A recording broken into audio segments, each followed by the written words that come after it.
بسم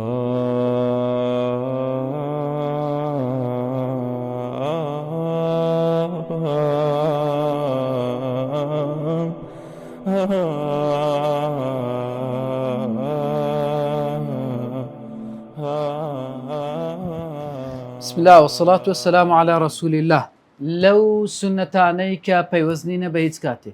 باز لە سنەتەکانی خواردن کرا. 12 خاڵ 12 سنەت لە سنەتەکانمان باس کرد. دێنە سەر خاڵی 13 ساقی القوم، ئەو کەسەی کە ئاو دەجێڕی بۆ خەڵکانێک بۆ خۆی کۆتاکەس دەیخواتەوە. با بزانین لەوە چ باس کرا. بەڵ 13 ساقي القوم آخرهم شربا، يسن لمن يسقي جماعة أن يكون آخرهم شربا. ويدل عليه حديث أبي قتادة رضي الله عنه الطويل، وفيه قال: فجعل رسول الله صلى الله عليه وسلم يصب وأسقيهم حتى ما بقي غيري وغير رسول الله صلى الله عليه وسلم. قال: ثم صب رسول الله صلى الله عليه وسلم فقال لي: اشرب. فقلت: لا أشرب حتى تشرب يا رسول الله. قال: إن ساقي القوم آخرهم شربا. قال: فشربت وشرب رسول الله صلى الله عليه وسلم. فائدة: ومن السنة لمن شرب لبنا أن يتمضمض بالماء بعد شربه للبن ليزيل ما في فمه من الدسم الذي يكون من اللبن. ويدل عليه حديث ابن عباس رضي الله عنهما أن النبي صلى الله عليه وسلم شرب لبنا فدعا بماء فتمضمض وقال: إن له دسما. بەڵێ دەڵەیەکێک لەو سونەتانە ئەوەیە کە ئینسانە کاتێکە ئاو یان شلەمەنی شیرە شەربەتە هەر بابەتەکە کە دەیجێڕی لە ناو خەڵکی با کۆتاکەس بە خۆی بخواتەوە. بەڵگەما حەدیثەکەی ئەبوو قەتادەیە کە دەفەرمێ پێغەمبەری خوا عەلەیهی سەڵات وەسەلام ئەو شیرەی کە لە کنی بووە تێی کردووە و دەیجێڕا، دەفەرمێ حەتا وەکو بەس ئەمن و ئەو ماینەوە. وە پێغەمبەری خوا عەلەیهی سەڵات وەسەلام دەڵێ ئەوەکەی تێکرد شیرەکەی تێکرد بە منی گوت پێغەمبەر عەلەیهی سەڵات وەسەلام فەرمووی: ئیشرب، فەرمووی بخۆوە. قلت: لا أشرب حتى تشرب يا رسول الله. فەرمووی: ئەی پێغەمبەری خوا ئەمن ناخۆما تا تو نەخۆیەوە. رسول الله عەلەیهی سەڵات وەسەلام فەرمووی: ئەو کەسێک کە ئاو دەجێڕی ئاوجێڕە لە کۆتا کەس بەخۆی دەخواتەوە، ئەخیرەکەی بەخۆی دەخواتەوە. ئەوجە دەڵێ ئەمە خواردمەوە لە پاشان پێغەمبەر عەلەیهی سەڵات وەسەلام خواردیەوە. جا لێرە فائیدەکەیە سوودەکەیە ئەوەی بزانین لە سنەتە هەر کەسێک شیری خواردەوە هەندێک ئاو لە دەوی وەربکاتن لە پاش خواردنەوەی شیرەکەی لە بۆ لابردنی ئەو چەوراتی کە لە ناو دەمی پێیادەبی بەهۆی شیرەکەوە. دەڵێ بەڵگەما حەدیثەکەی ئیبن عەباسیە کە دەڵێ پێغەمبەری خوا عەلەیهی سەڵات وەسەلام کاتێکە شیرەکەی خواردەوە فدعا بماء،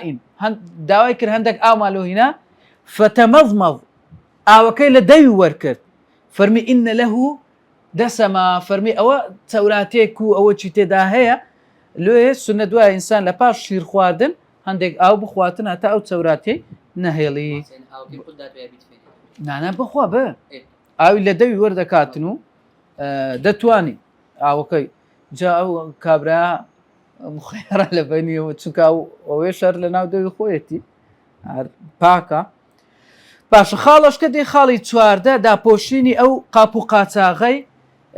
لە کاتی شەو، ئەو قاپ و قاچاغەی کە هەیە بۆ ئەوەی کە نەخۆشی لێ دووربی. با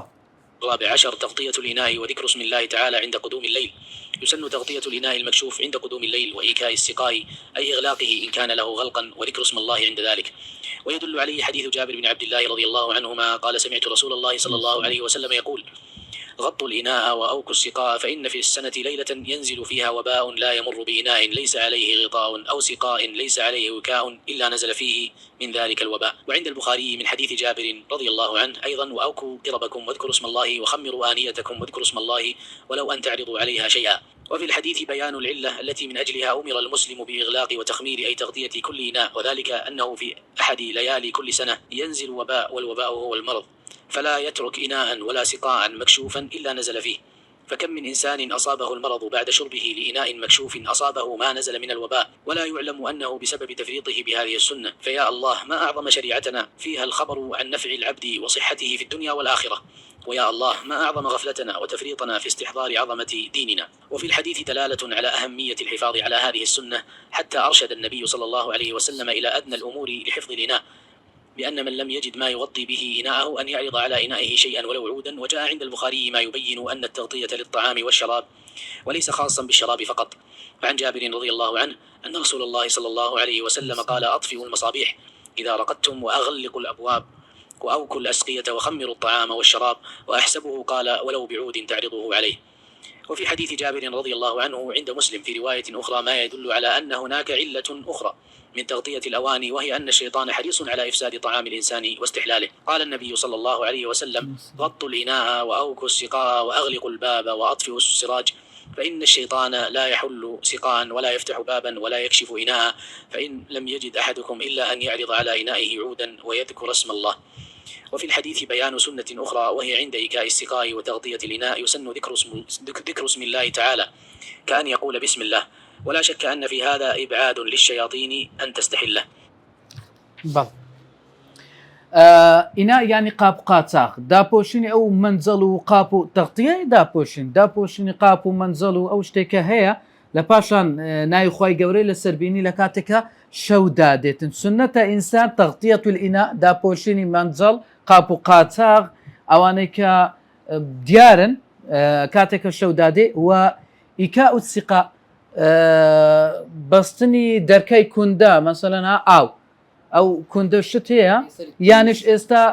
ترمزە و ئەوەیە ئەو کوپە و دۆلکەیە و ئەو شتانەیە سەرەکەی لەسەر دابنی و بسمیلاش بکرێ و ناوی خی گەورە ببیهیندرێ. جابر دەڵێتن گوێم لە پێغەمبەری بۆ عەلەیهی سەڵات وسەلام فەرمووی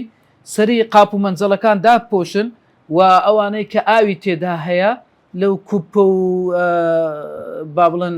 دۆلکە و ئەو کوندانە سەرەکانیان ببەستن و قایم بکەن، چونکە لە ساڵ لە شەوێکی ساڵدا وەبا یعنی ئەوە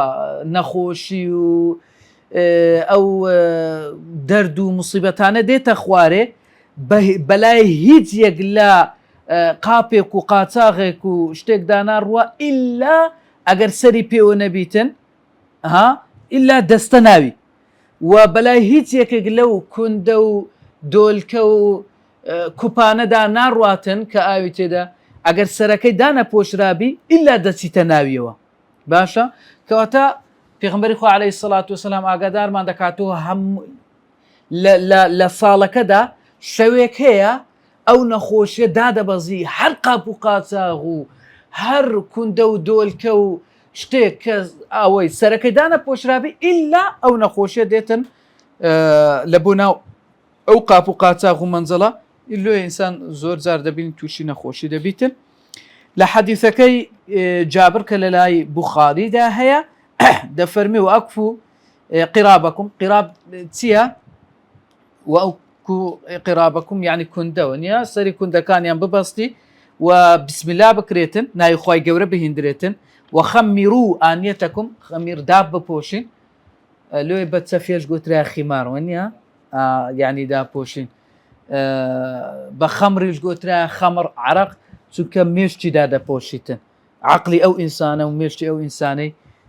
دادەپۆشیتن. وذكر اسم الله وناي خواي قوري لي بيني ولو أن تعرضوا عليها شيء أجر بهرشتا تشبي زاروا يدلي إسأل حديث كانش بعض زكاة هاي تد بدز نكت لتكدارة تشبينا اشتكي لسه دابني مهم هريت محاولة بكبشتكي هر لسري دابني كرة لسري دابني سيو دكر مثلا سیوا کەچی لەسەر ئەو منزەرە لەسەر ئەو گڵاسی دابنێ مهم ئەوها بەبێ ئەوە بەجی مهێڵە. لەو حەدیثە ڕوون دەکاتەوە کە عیلە و هۆکاری چییە کە ئینسانی موسڵمان ئەو شتانە دابپۆشیتن سەری قاپەکان دابپۆشیت چونکە لە هەموو ساڵێک شەوێکی تێدا هەیە ئەو نەخۆشی و موسیبەت و ئەوە دەڵێ والوباء هو المرض نەخۆشیە ئەو نەخۆشی و موسیبەتانە دێ دادەبەزی لە بوو ناو ئەو قاپ و قاچاغی کەواتە پێویستە هەر قاپ و قاچاغێک و هەر پەرداخ و یان کوپ و یان دۆلکەیەک ئەو هەسەرەکەی بە واڵانە بیتن چونکە چەند ئینسان هەیە تووشی نەخۆشی بووە لە پاش بەعدە شوربی لێ ئینای لە خواردنەوە یەک ئەوەی پەرداخە ئاوەچی یان لە قاپەچی شتێکی خواردیە سبحان الله یەکسەر تووشی نەخۆشی بووە کە سەرەکەی دانەپۆشرایە کە ئەمە بەڕاستی نازانین هۆکاری ئەو نەخۆشیی کەم تەرخەمی خۆمان بووە لە بەرامبەر سنەت پێغەمبەری خوا عەلەیهی سەڵات وەسەلام کە ئینسانەکە تووشی ئەو نەخۆشیی بووە کەواتە یا ئەڵڵا دەبی چەند گەورە بی ئەو شەریعەتەیمە کە هەواڵی پێداینە بە سوودی بەندە یعنی تەندروستیەک لە دنیا و لە قیامەتیش ئینسان تەندروست باش بیتن چاک بیتن وەنیا و یا ئەڵڵا دەبیتن ئەمە چەند بێ ئاگا بین چەند گەورە بی کە ئەو بێ ئاگا یعنی ئەمە لەو غەفڵەتە و بێ ئاگاییەدا بین لەو کەم تەرخەمیەدا بین لەوەی کە ئەو دینە گەورەمە چۆن ئەو شتانەی فێرکردین و بۆی ئامادەکردوون ئیجا لە حەدیثەکەی بەڵگەیە لەسەر ئەوەی کە گرنگی پارێزگاریکردن لەو سنەتەی پێغەمبەری خوا عەلەیهی سەڵات وەسەلام هەتا ڕێنموویمان دەکە پێغەمبەر عەلەیهی سەڵات وەسەلام لە بۆ ئەو کارە کە کەمترین شتێک داپۆشینی قاپ و قاچاقەکانە یعنی ئەوە بە کەمترین شت ئەگەر ئینسان هەر هیچی نێدیتەوە وەلو عودەن با دارێک بی لقە دارێک بی کورە با دار سیواکێک بی ها سیواکەچی لەسەر دابنێتن لە لای بوخاریش هەیە کە ڕوونی کردیتەوە داپۆشینی خواردن و خواردنەوە ئەوە تایبەت نییە بەس بە خواردنەوە بەڵکو خواردنەوە دەگری جابر ڕەزا و ڕەحمەت خوا لێبی دەڵێ پێغەمبەری خوا عەلەیهی سەڵات وسەلام فەرمی ئەطفئوا مەصابیحەکم ئیذا ڕەقەدتم دەفەرمێ گلۆپەکان بکوژێنەوە یان مەصابیح ئەو چرایەکان بکوژێنەوە ئەگەر پاڵتان داوە بیان کوژێنەوە چراکان و دەرگاکان پێوە بدەن و سەری کوندەکان ببەستن و سەری ئەوەی کە ئاوی تێدا جوان بیبەستن و خەممیڕون طعام و شەراب و خواردنەوە دابپۆشن ووا گومان دەبم ئەوەشی فەرموو وەلەو بیعودین تعرضه عليه ئەگەر بە لقەدارە چیش بێ هەر ئەوها لەسەرت دانابیتن کەواتە بەڕاستی یعنی هۆکارەکە ئەوەی کە ئەمە دەستی پێوە بگرین شتەکە داپۆشینە ئەوجە بە هەر نەوعەک دایدەپۆشین ئەوجا لێرە باسی علەتە شکەش دەکا هۆکارەکە لە داپۆشینی قاپ و قاچاق وهي أن الشيطان حريص على إفساد الطعام الإنساني واستحلاله له ئەوە شەیطان سوورە لەسەر تێکدانی خواردنی ئەو ئینسانە ئەوە حەڵالکردنی لە بۆ خۆی وە بکاتن لە بۆی حەڵال بێت چوە ئینسان کە فڕێ دەداتن یان ئەوە دەبی ئەوە لە بۆ شەیطانی حەڵال دەبیتن دەیخواتن وەکو تازەش باسمان کرد کە ئینسان پاروەکەی لێ بەردەبتەوە پێغەمبەر عەلەیهی سەڵات وسەلام فەرمووی بەجێی مەهێڵە لە بۆ شەیطان هەری بگرەوە و ڕەسوڵ الله عەلەیهی سەڵات وسەلام دەفەرمێ غەط الئیناء واتە قاپ قاچاقەکان داپۆشن سەری کوندەکان ببەستن و دەرگاکان پێوە بدەن و سیراج ئەو چرا و گلۆپەکان بکوژێننەوە فإن الشيطان لا يحل سقاء چونکە شەیطان ئەو ئاوەی لە بۆ حەڵال نابیتن ئەو خواردنەوەی لە بۆ حەڵال نابیتن ئەو دەرگایە ناکاتەوە ئەو قاپ و قاچاغە ناتوانانی سەر هەڵبداتەوە کە داپۆشرابی و نایخوای گەورەی لەسەر هیندرابی کەواتە ئەگەر یەکێک لەنگۆ هیچی بەدەست نەکەت کە دای بپۆشیتن بە دارێک بەکاربینیتن و نایخوای گەورەشی لەسەر بینی بسمیلاشی لەسەر بکە حەدیسەکە ڕوونی دەکاتەوە کە سنەتێکی تر لە کاتی کە داپۆشین یان بەستنی کوندا یان داپۆشینی قاپ و قاچاق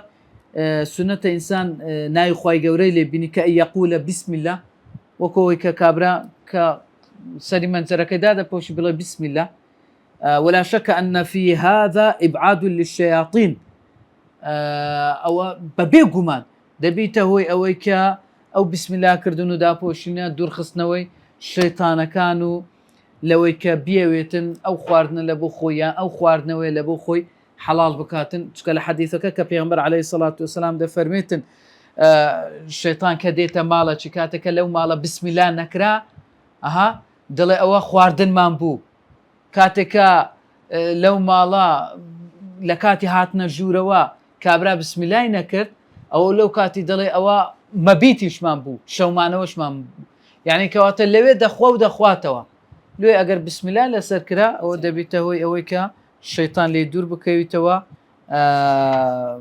ئەو نەتوانێت زەرەر بەو بابەتە بگەێنیتن بەڵێ جا دەڵێ ئەوەکمان هەیە وەقفەکمان هەیە بابزانیت چ دەڵێتە. وهنا وقفة. تأمل أخي المبارك كيف أن الشيطان حريص على ملازمة العبد وإفساد أمور دينه ودنياه، فهو كما تقدم يأكل ويشرب ويبيت ويبول، كما قال النبي صلى الله عليه وسلم في الحديث المتفق عليه في الرجل الذي نام ليلة حتى أصبح قال ذاك رجل بال الشيطان في أذنيه، أو قال في أذنه، ويضحك وذلك إذا تثاءب الإنسان ولم يكظم أو يغطي فاه كما سيأتي، ويبكي وذلك إذا سجد العبد في سورة فيها سجدة اعتزل الشيطان يبكي، يقول أمر ابن آدم بالسجود فسجد فله الجنة، وأمرت بالسجود فأبيت فلي النار. بەڵێ لێرە دەڵێ وەقفەک و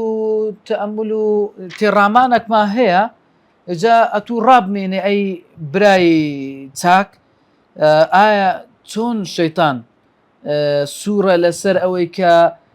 هاوڕێتی یان بە بەردەوام لەگەر کەسێک بیتن لەگەر بەندێک لە بەندەکان بی کە بیاوێ کاروباری دنیا و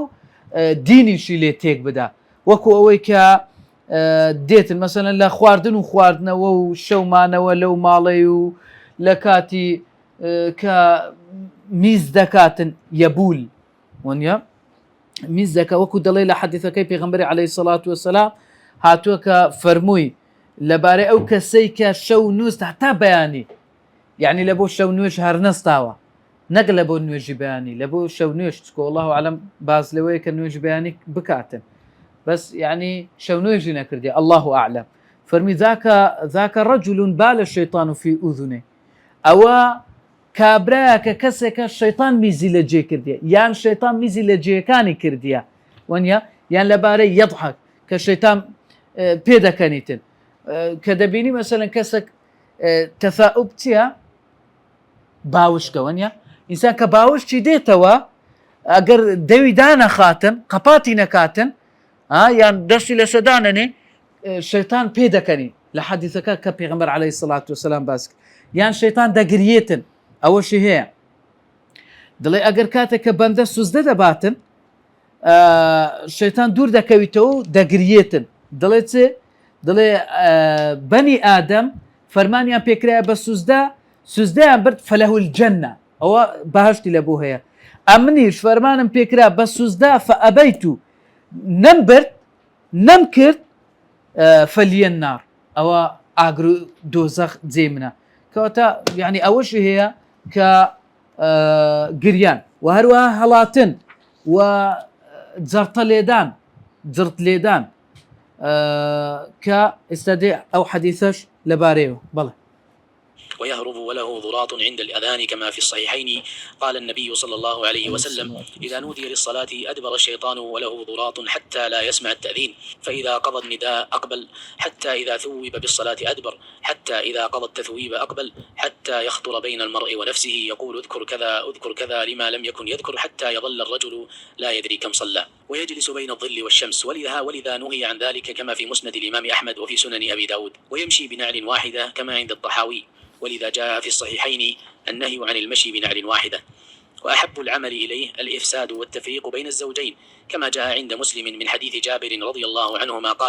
قال رسول الله صلى الله عليه وسلم إن إبليس يضع عرشه على الماء ثم يبعث سراياه فأدناهم منه منزلة أعظمهم فتنة يجيء أحدهم فيقول فعلت كذا وكذا فيقول ما صنعت شيئا قال ثم يجيء أحدهم فيقول ما تركته حتى فرقت بينه وبين امرأته قال فيدنيه منه ويقول نعم أنت. بەڵێ یەکەشکە لەوانەی کە شەیطان هەیتی لە سیفەتەکان گوتمان دەخواتەوە شەو دەمینێتەوە و میزی دەکاتن و پێدەکەنی و دەگرێتن و پاشان یەهڕوب هەڵدێتن و جەرتە لێ دەداتن لە کاتی بانگدان دەڵێ پێغەمبەر عەلەیهی سەڵات وسەلام فرمي أو كاتيك بانك داداتن شيطان أدبر يعني بشت هالدكاتن دروا وله درات زرطيه كأو زرطان لي داداتن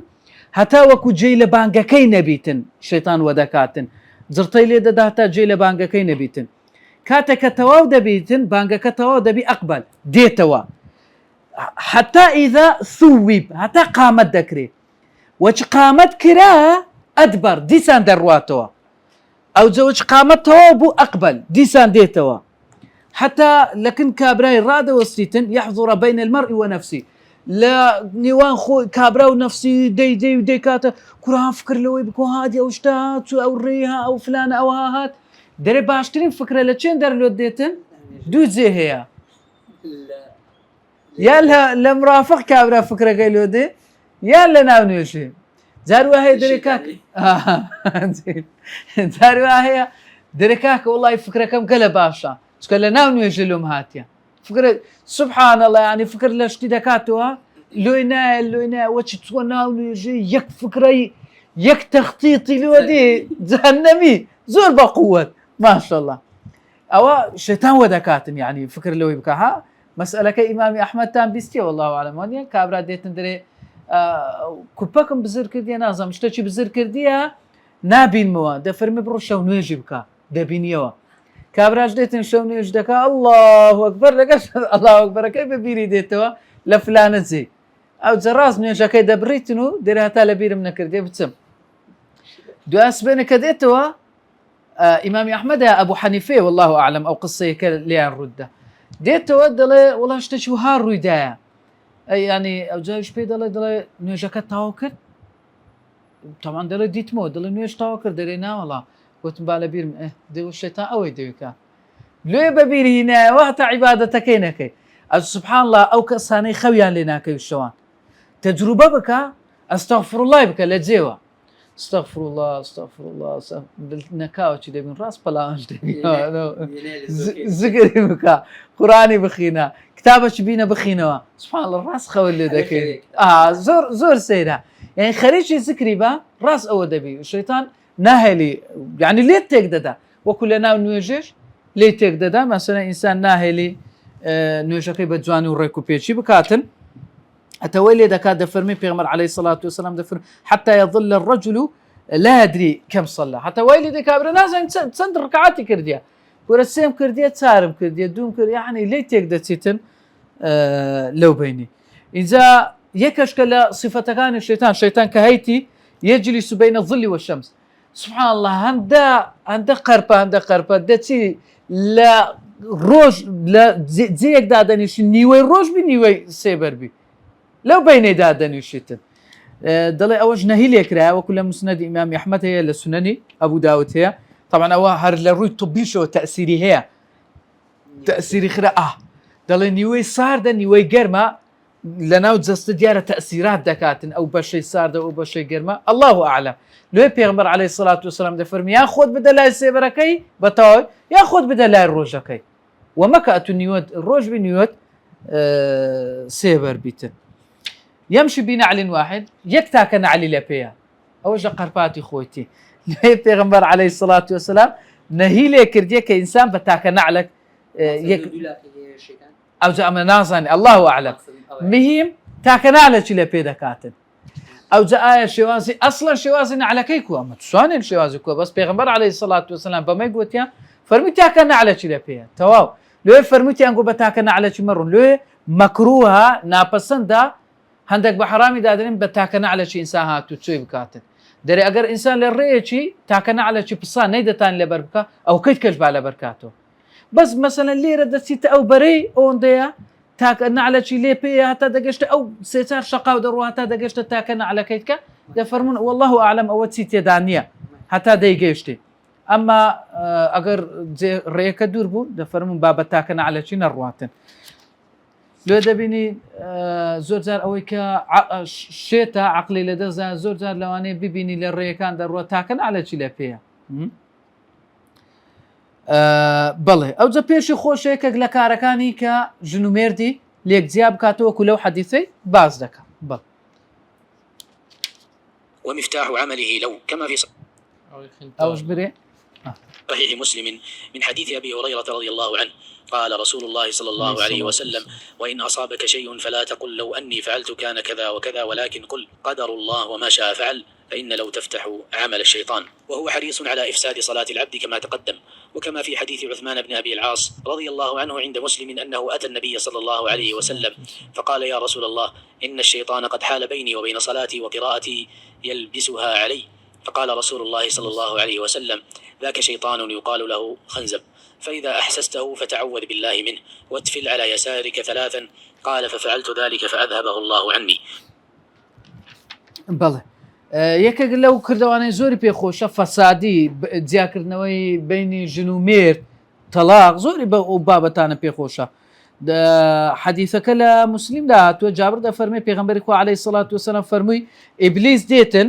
عەرشەکەی لەسەر ئاو دادەنێتن. سبحان الله، یعنی لەوەش تەماشا لە قەرپاتی لەو هەموو جێی دێ لەسەر ئاوی دادەنێ لۆ چکە ئاەتەکە چ دەفەرمێ لەبارەی وكان عرشه على الماء باس لا خوای پەروەردگار کە خوای پەروەردگار عەرشی لەسەر ئاوە دەڵێ شەیتانیش دێ وعلى سۆز منیش گەورم منیش ئەوەمە بەدەسەڵاتم سبحان الله دێ لەو ئەوەی دەکاتەوە عەرشەکە لەسەر ئاو دادنێ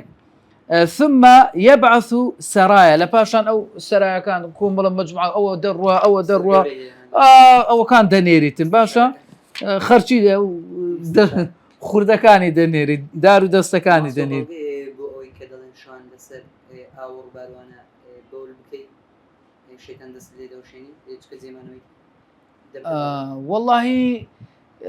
نازانم بزەبت لەو نقطەی ئایا شەوان بچی لەسەر ئاو مەسەلەن لەسەر ڕووبارێک دەریایەک ئینسان میز بکە پیسایی بکە برێ وڵاوە شەیتان دەستی لێ دەوەشێنی نازان بزەبت ئەوە چی لەسەر هاتێت چونکە ئەوە بەس ئەوێن دەرشوێنی شێتان نییە چونکە ئەگەر بیتن لە حەمامەکان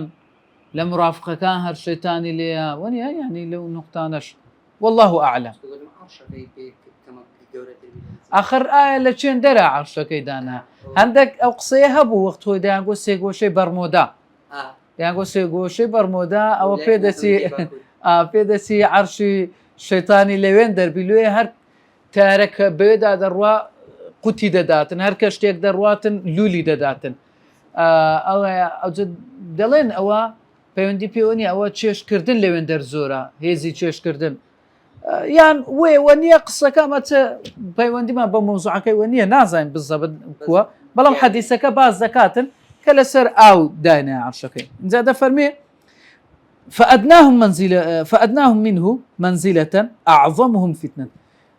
ئەوەی کە زۆر نێزیکە منزیلەی زۆر نێزیکە لە شەیتان پێگەی زۆر نێزیکە لە شەیتان گەورەترین فتنەی بنێتەوە ئەو لە هەمویان نێزیکترە لە شەیتانی ئەو جەیەکەچیان دێ دەڕوەڵە ئەوها ئەوهام کرد فيقول ما صنعت شيئا یەکەش کە دێ دەرێکاکە وەڵا وازم لە ژن و مێردەچی نەینا دەی حتى فرقت بينه وبين امرأتي حتى بەتەراغدانمدا كرة دلي فيدنيه منه ويقول نعم أنت كرة أتو تاوني أتو كأتو يشباشة كانت كرديا وتيو خردان زينة بيو كرديا نزرة بيو كرديا نا بس أتو براستي يشتي زور قورت كرديا كا أو جنو ميردد لك زيا كرديتو إنزا مفتاح عمله كليلي كردوي الشيطاني تيا لو يعني أجر تمشاب كان دەڵێ پێغەمبەری خوا عەلەیهی سەڵات وسەلام دەفەرموێتن ئەبوو هورەیرە دەفەرمێ پێغەمبەری خوا عەلەیهی سەڵات وسەلام دەفەرمێ وإن أصابك شيء فلا تقل له ئەگەر شتێکت بەسەر داهات مەڵێ خۆزگا ئەگەر بریا ئەگەر ئەوهام نەکرد باێ ئەوها نەدەبوو مەسەلەن کابرا دەڵێ وڵای ئەگەر نەهات بامە دەرێ بەسارەی ئەوە دەعمەم نەدەکرد ئەوەی مەکە بڵێ چ قل قدر الله وما شاء فعل خدري خواي پروردگارو هرچیش بیه خواي گەورە دەیکا ئەو قسەی بکە قدر الله وما شاء فعل مر والله ئەوە لە ناومان گەلک زۆرە والله ئەگەر ئەوها نەبایە ئەتو ئەگەر نەهات بایە قوفلانە کەسی نەدەکوشت بەس ئەتو هاتی یان ئەگەر ئەوها بوو ئەوها ئەو قسانە بەکارمەینە چونکە فإن لو تفتح عمل الشيطان چونکە لەو کردەوەی شەیتان دەکاتەوە دەرگایەکە لە بۆ شەیتان ڕێگایەکە و هەروەها سوورە لەسەر تێکدانی نوێژی ئەو بەندەی وەکو پێشتریش باسمان کرد و دەفەرمێ لە حەدیثی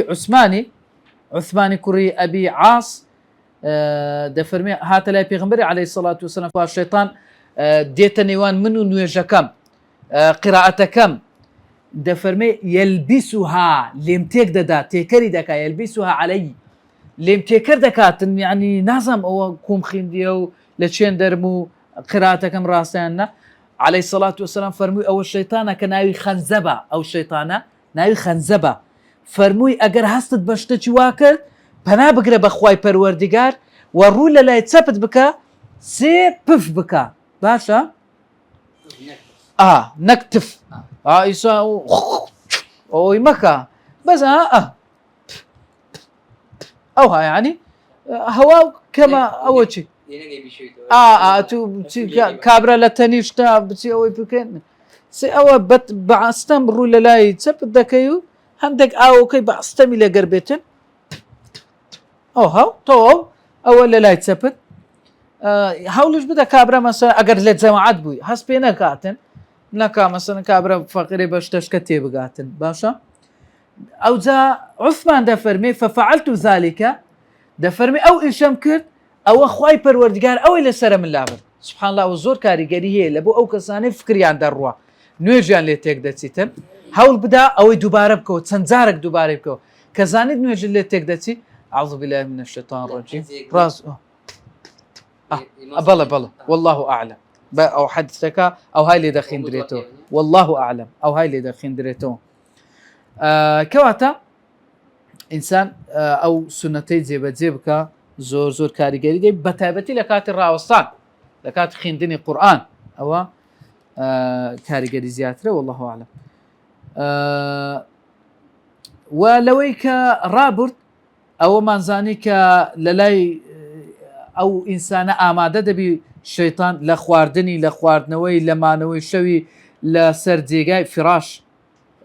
جێگاکەی تەفاؤب باوشکێنانەوەی لە نوێژەکەی بەول لە ئەوە وهو يبول يعني میزی دەکا و پێ دەکەنیتن يضحك ويفرق بين الزوجين ونێوانی ژن و مرد تێک دەداتن ويفسد على العبد عبادته وعقيدته عبادتكي تيكددا عقيدتكي تيكداتن شيطان او شانه دكاتن لحديثك ابو هريره جدا هاتوها كدل پیغمبرك عليه الصلاه والسلام فرمي ياتي الشيطان احدكم فيقول من خلق كذا لا باري تيكداني عقيدي يعني ده فرمي الشيطان دي تكنيه كتان دري چي او شتي دروس كرديا چي او مێزەی دروست کردیا ئەتوش دەرەی وەستا فلان ئەدی چێ وەستا فلانی دروست کردیا ئەوها دەڵێ سەبر لۆ دێتن ئەوە چێ ئەوەی دروست کردیا چێ ئەوەی دروست کردیا هەتا دەڵێتن من خەلەقە ڕەبوو چێ خوای دروست کردیا وەنیە فەرمی ئەگەر گەیشتێ وێندن فەلیەستەعیذ بالله ئەوە ئەعوذ بالله بکە وەلیەنتەهی کۆتایی بەو فکرت بینە ڕاست کۆتایی بینە قەپاتیکە هیچت کە فکر لێ مەکەوە تەواو گوتی چێ خوای دروست کردیە و خوای گەورە کو هەیە و ئەوە ڕاست برێ ئەعوذ بالله من الشیطان الرجیم ئیمان بە خوای گەورە هەیە تەواو ڕاست ئەو مۆزوعی لە مێشکت قەپاتکە مۆزوعاشکە بکەوە لە خۆت فکر لە شتێشکە بکەوە بەڵ. ومن خلال ما سبق فهو يحضر العبد في طعامه وشرابه ومبيته وفراشه وتثاؤبه وفي صلاته وهو يبول ويضحك ويفرق بين الزوجين ويفسد على العبد عبادته وعقيدته أيضا. ففي الصحيحين من حديث أبي هريرة رضي الله عنه قال رسول الله صلى الله عليه وسلم يأتي الشيطان أحدكم فيقول من خلق كذا من خلق كذا حتى يقول من خلق ربك فإذا بلغه فليستعذ بالله ولينته.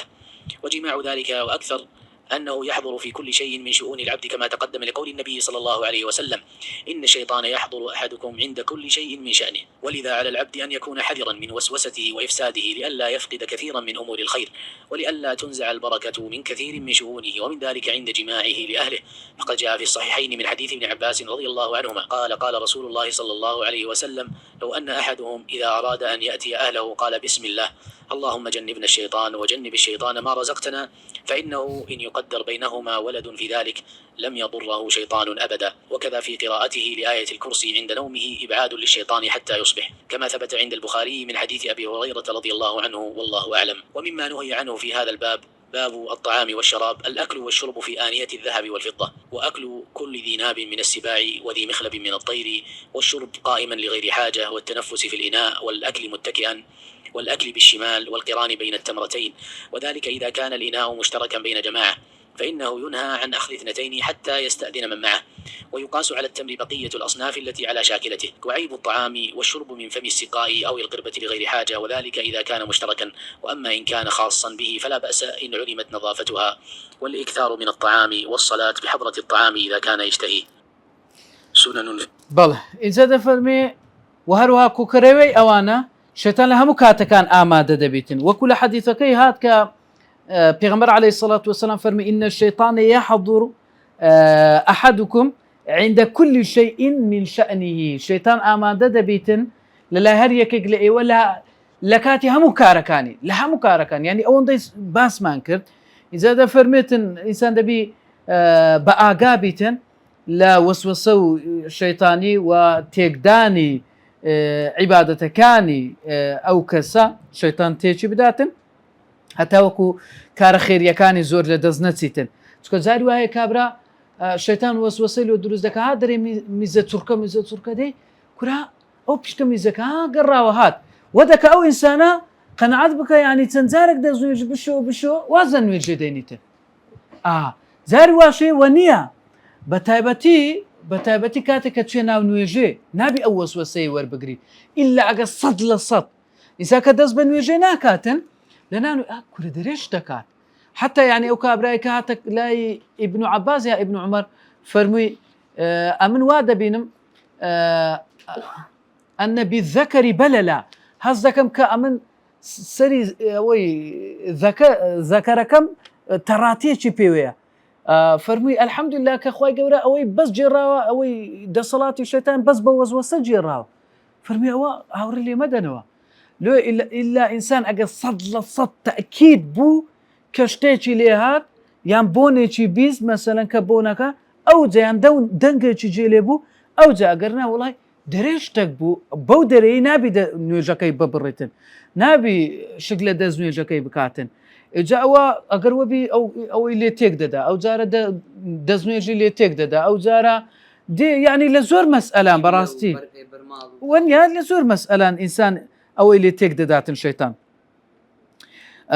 حتى لكوبنوي إنسان يعني لكاتي كلاقل خزاني خوي كودا بيتوا جماع دكاتن لوين درج وازي ليناني سبحان الله يعني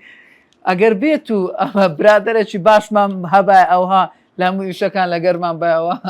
تمان دايز ونيا بس او كابرا اخرى لوين درج واز ما ليناني كابرا ديت لقر خزاني خوي جماعي دكاتن پیغمبر علیه الصلاة والسلام ده فرمي اگر یک گوی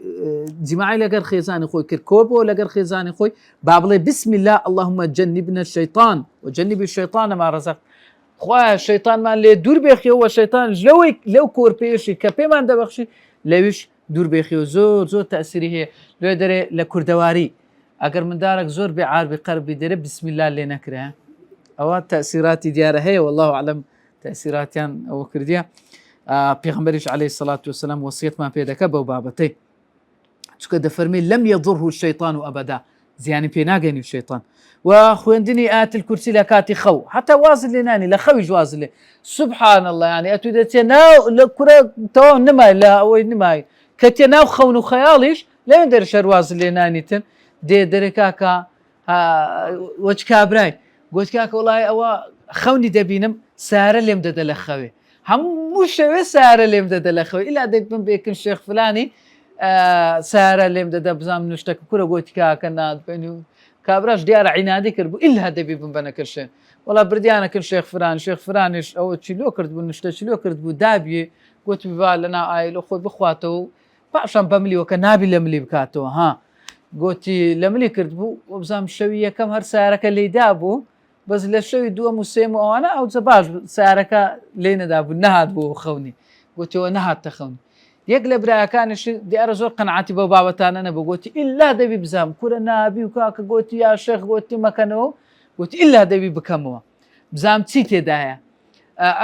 چی تێدا ئەم دەتبەمەوە کن شێخ بەخە شتەشکەمان لێ بکاتەوە خۆ هەندە زەحمەتە گوتیان کاکە کردی بیەوە نووسرا بلادانی کاتی لای بەلادانی کاتی شەکە تەرتیب نانی خۆزگایە بنووسرا بە ئەمیشەی یەکێک هاتبوو یەکێک هاتەکنە من یعنی بە خودی منداڵەکەی هەندێک دیار بنازم کێشەی شتی هەبوو ئەوش بکەن شێخە چاوە نوشتەی لۆ کردبوو ئەو کەسانێکە نوشتەی دەکەن ئیجا پیاوی باشەیە من نارین وەنیا پیاوی باشەیە پیاوی ئەو هاشەیە گوتی ئەو دیارە ئەو ئافرەتەش ئینسانێکی عاقڵ بووە گوتی ئەو نوشتەی لۆ کرد دوامشاتەوە گوتم دەبا بخێنمەوە بزانم چ نووسرا گوتی نوشتەکەم کردەوە والله أعلم ئەوها بوو قسەکەی گوتی ئەگەر شێت نەبایە نەدەهی ناکنەمە والله أعلم ئەجلێ یعنی ئەو بابەتانە ئینسان تەوەکل لەسەر خوای گەورە بکە ئەوە لە هەموو شتێکی زۆر زۆر مهمە ئینسان کاتێک کە دەنویتن دەری خەونی ناخۆش دەبینم ذکرەکان بکە بەتایبەتی قل هو الله أحد قل أعوذ برب الفلق قل أعوذ برب الناس پێغەمبەر عليه الصلاة والسلام سێجار قل هو الله خوێندی قل أعوذ برب الفلق قل أعوذ برب الناس فوی کردیە ئەو جە بەلاشەی داهێنا زۆر مهمە دیسان جارش کەش ئەو زۆر تەئسیری دەبێت با پێغەمبەر عليه الصلاة والسلام کاتێکە نەخۆش بوو خاتو عایشە لە بۆی کرد بەڵێ خاتو عایشە لە بۆی کردیە ئەو جە فەرمی حتا لە ئازارش نەخۆشیش يعني أوا إجا مثلا آية الكرسي إذا كملك ذكر هي مثلا بيش خوتن كبيغمبر عليه الصلاة والسلام فيري كردينا أوانا بكا زور كاري قريد بلا سدور خصنوي شيطان هتاوكو بياني بتايبتي آية الكرسي كحديث لسراتيا ضل مما نهى عنه في هذا الباب أو نهي لكرا لو بابي لو موضوعي كموضوعي خوار دنيا تشتق نهي لكرا يعني إنسان نيكاتن خواردن و خواردنەوە لە قاپ و قاچاغی زێر و زیو ئانی یعنی قاپ و قاچا باشە و هەروەها خواردنی هەموو ئەو ئاژەڵانەی کە چڕنۆکدارن مثلەن عەفو ناب یعنی کەڵبەی هەیە مثلەن شێر پڵینگ کەڵبەیان هەیە ئەوان ئەوەی کە کەڵبەی هەبی ناخورێت يعني ئەوانەی گۆشت خۆرن زیاتر ئەوانەی کە گۆشتی دەخۆن مرۆڤش ناخورێتن ئەوانەی کە گۆشت خۆرن سباع يعني ئەوەی درڕندا وذي مخلب من الطير ئەوانەش کە چڕنۆکیان هەیە لە باڵندا وەکو بازە و هەڵۆی و چیتکە ئەو کۆمەڵک يعني لەو باڵندانەمان هەیە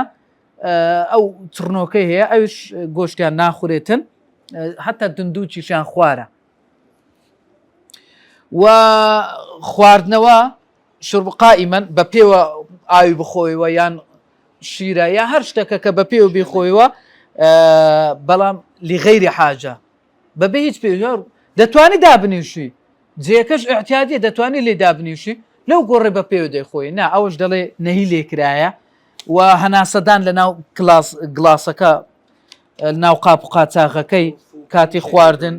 فوکردنی شەر نابی بەڵێ ئەو شەر نەهی لێکرایە ئەکل و متەکئەن پاڵ بکەوی ئەو جە بخۆشتی بخۆی ئەو شەر نەهی لێکرایە و هەروەها بەدەستی چەپ نانی بخۆی ئەو شەر نەهی لێکرایە قیڕان و بینە تەمڕەی دوو خورمای پێکەوە هەر بگری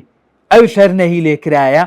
بە تایبەتی مەبەست ئەگەر شتەکە جەماعی بوو مەسەن کابرا سێنێک خورمای پێ دەیگەڕێنی ئەتو بێ دوو قڵی پێکەوە هەر بگری یان ئێستا ئەوەی کە